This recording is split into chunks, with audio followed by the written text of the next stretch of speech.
The most common question I get asked is what books would I recommend to anybody interested in philosophy? And the second most common question I get asked is what is the point of philosophy?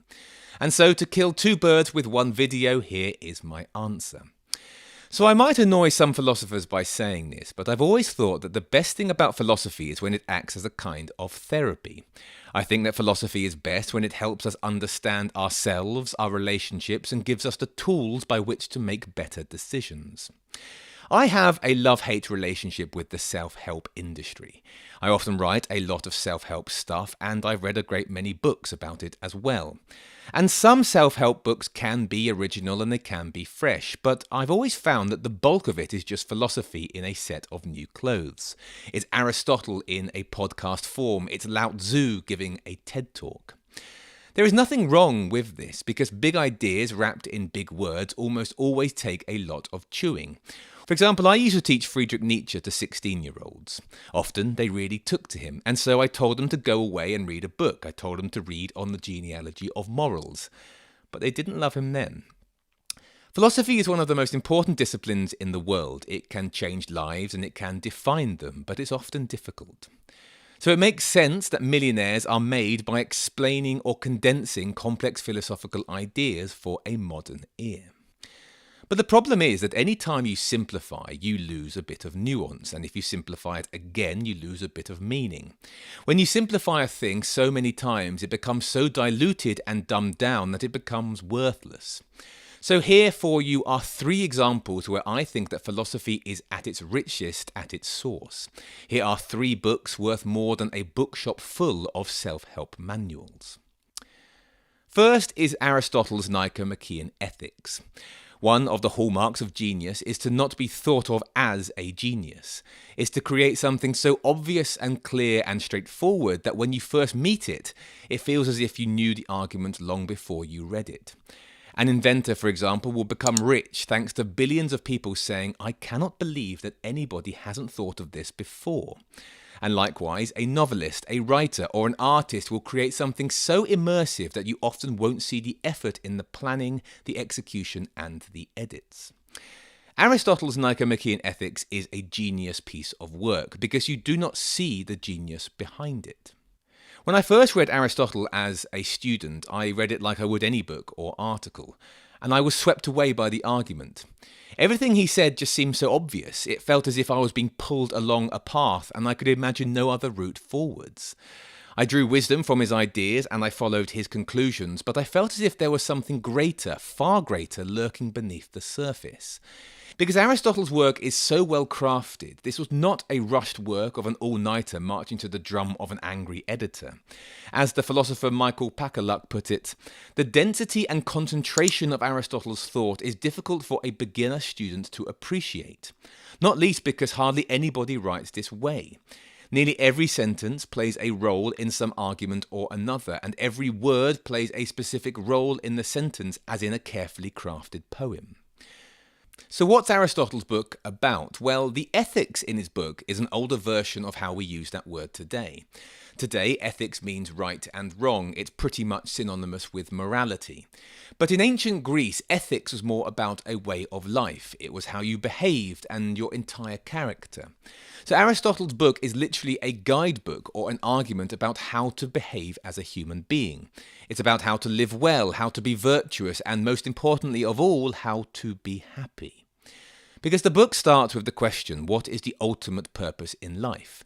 And Aristotle believes it's eudaimonia, or profound and existential happiness. And so the entire book is a manual about how to be happy.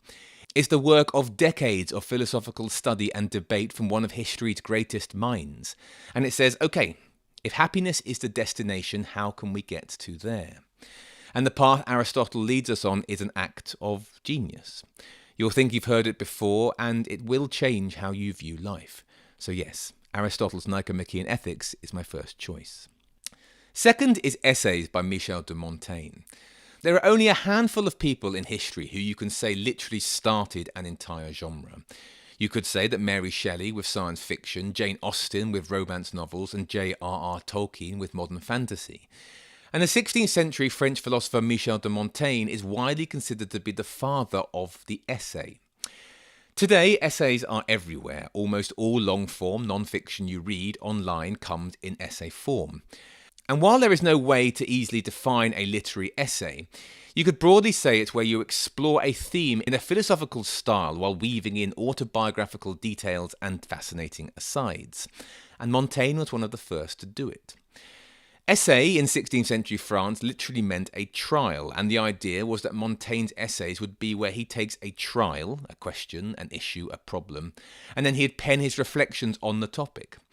Of course, the art of the essay comes in the degree of reflection and the style in which it's written.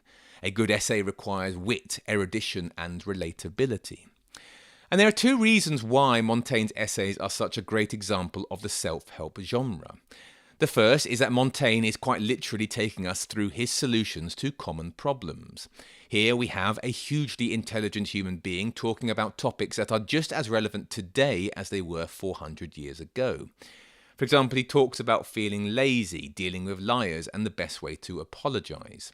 He explains the joys of solitude but the dangers of loneliness. He even gives advice on how to get a good night's sleep. Montaigne explores over 100 topics, with only a few being limited to his time and to his place. This relatability is also what makes the essay so helpful, because reading Montaigne's reflections is like stretching back in time and finding somebody with just as many quirks and quandaries as we have now. Montaigne doesn't seem to present himself in an especially noble or faultless way. He is happy to let it all kind of hang out. And so when we read his essays, we see a complex whole, a flawed character, but always genial, witty, and likeable. Montaigne might be saying something trivial, as when he says, "When I play with my cat, who knows whether she is amusing me or whether I am amusing her?" Or it could be something poignant and profound, as in his essay on the death of his best friend.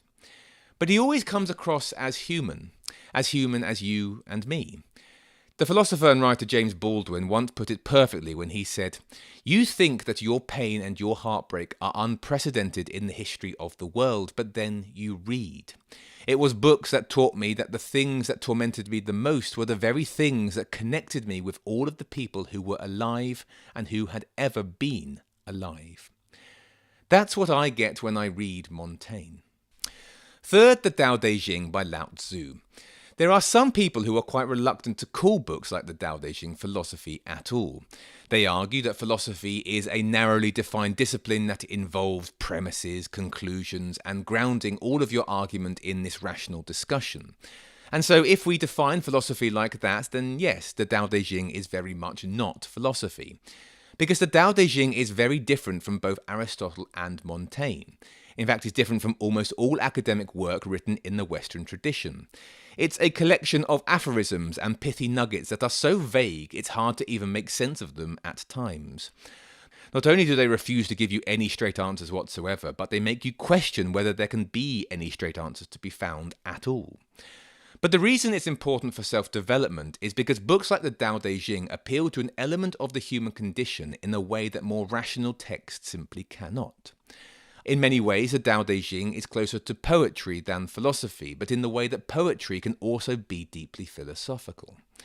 Taoist students reading the Dao De Jing would sometimes spend months reading a single line from Lao Tzu's work. They would meditate on what the words revealed, often sharing their interpretations, and many copies of the Dao De Jing handed down to us are crammed with centuries' worth of marginalia.